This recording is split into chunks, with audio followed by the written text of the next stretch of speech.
नमस्ते। आप सभी का स्वागत है मेरे क्लास में। मेरे चैनल का नाम है आईसीएससी और आईएससी गीता मैम ऑफिशियल। आज मैं आपके साथ डिस्कस करने वाली हूँ आईएससी के एमसीक्यू क्वेश्चन पर।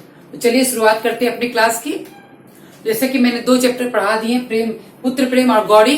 उन्हीं पे मैं लेखक प्रेमचंद और कवित्री सुभद्रा कुमारी चौहान और कहानी के अंदर से मैं आपको एमसीक्यू क्वेश्चन का कुछ पैटर्न दिखा रही हूँ जो इस प्रकार आपके एग्जाम में आएंगे।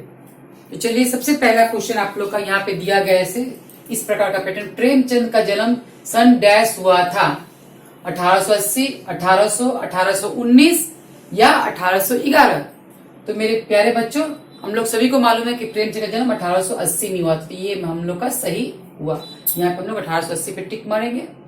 दूसरा प्रश्न आ रहा है ऐसे, प्रेमचंद के नाटक का डैश था, नाम था। नाटक का क्या नाम था? सेवा सदन, गबन, प्रेम की वेदी, कर्मभूमि। जैसा कि हम लोग प्रेमचंद को उपन्यासकार के नाम से जानते हैं, सभी कहानीकार उपन्यासकार। तो मालूम है सेवा सदन उनके उपन्यास है, गबन भी उनका उपन्यास है, सबसे प्रसिद्ध गबन। फिर कर्मभूमि भी उनका उपन्यास ही है। तो बच क्या गया? प्रेम की वेदी। तो प्रेम की वेदी ही उनका नाटक है। क्लियर? अब थर्ड नंबर ऑप्शन पे आ रहे हैं। इस कहानी पे, जैसे हमारी जो पुत्र प्रेम कहानी के ऊपर से हम बनाए हैं, इस उदारता के प्रकाश में चेतन दास को डैश अत्यंत भयंकर दिखाई देती थी। क्या भयंकर दिखाई थी? हृदयहीनता, भौतिकता, आत्मशून्यता या उपयुक्त सभी? नहीं। जब मणिकर्णिका घाट में वो जो अपने पिता को लाते हैं अर्थी पे, तो उस समय वो जब देखता है कि इतना खर्चा एक छोटा सा बेटा अपना वृद्ध पिता के लिए करता है, तब उनको अपनी हृदयहीनता बहुत ही भयंकर लग रही थी। क्यों लग रही थी भयंकर चेतन दास को?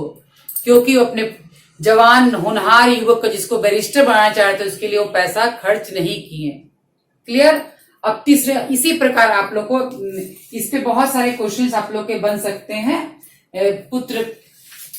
बहुत सारे क्वेश्चन बन सकते हैं पुत्र प्रेम कहानी पे से। चेतन दास की पत्नी का नाम था क्या? इसे आएगा ऑप्शन में आएगा राजेश्वरी, महेश्वरी, राजलक्ष्मी या तपेश्वरी। अगर मैं अपना बुक अच्छे से पढ़े हैं तो मुझे याद है उनकी पत्नी का नाम था तपेश्वरी। तो आप लोग तपेश्वरी पे टिक कीजिएगा। उसी तरह हम लोग ये भी कर सकते हैं, चेतन दास को व्यर्थ खर्चा के समान लगता था डैश। किसके समान लगता है? विष के समान, अमृत के समान या फिजूल खर्ची या फायदेमंद। तो हमको मालूम है बुक में ही हम लोग का दिया गया है कि उनको व्यर्थ खर्चा 20 के समान लगता है, तो 20 पे हम लोग टिक करेंगे। तो इस तरह का पैटर्न आप लोग का एमसीक्यू क्वेश्चन का रहेगा। अब हम लोग दूसरे गौरी चैप्टर में चलते हैं। तो श्रीमती सुभद्रा कुमारी चौहान का काव्य संग्रह कलेक्शन ऑफ द पोएट्री, काव्य संग्रह ड्रेस पर सक्सेरिया पुरस्कार मिला था। किस पे? तो इस पे हम लोग का ऑप्शन रहेगा, किस पे मिला था सक्सेरिया पुरस्कार उनको? सुभद्रा कुमारी का से मुकुल रहेगा, यामा रहेगा, झांसी की रानी या गोदान। झांसी की रानी उनकी एक सिंगल कविता है, गोदान प्रेमचंद की है। यामा नहीं, तुम हमको किस पे मिला था? मुकुल पे। तो यहाँ पे हम क्या भरेंगे? यहाँ पे मुकुल पे उनको सक्सेरिया पुरस्कार मिला था। इसी प्रकार सुभद्रा कुमारी चौहान पे और भी बन सकते हैं कि सुभद्रा कुमारी का जन्म डैश में हुआ था, किस ईस्वी सन में हुआ था? 1904, 1900, 1908 या 1911। तो हम सभी बच्चों जो पढ़ते हैं हम लोग आईएससी बोर्ड में, तो सभी को मालूम है कि हम सुभद्रा कुमारी चौहान का जन्म 1904 में हुआ। तो 1904 पे हम लोग टिक करेंगे। उनकी मृत्यु हुई थी, आपका ऑप्शन रहेगा कार दुर्घटना में, तपेदिक होके, या अकस्मात, या हृदय हार्ट अटैक होके। तो हम लोग को सभी को मालूम कि उनकी 1948 में उनकी मृत्यु एक कार दुर्घटना में हुई थी। तो हम लोग कार दुर्घटना पे टिक करेंगे। तो ये हमारा गौरी चैप्टर की लेखिका सुभद्रा कुमारी चौहान के बारे में था। अब गौरी पे भी इस प्रकार बहुत सारे क्वेश्चन बन सकते हैं एमसीक्यू में। से मैंने एक बनाए, जैसे गौरी स्वभाव से कैसी थी? सही क्रम चुनिए। दृढ़ निश्चय निर्भीक स्पष्टवादी, या आत्मनिर्भर हठीली निर्भीक, या निर्भीक दृढ़ निश्चयी हठीली, या हठीली निर्भीक दृढ़ निश्चयी। तो हम लोग सभी जानते हैं गौरी कैसी थी स्वभाव से।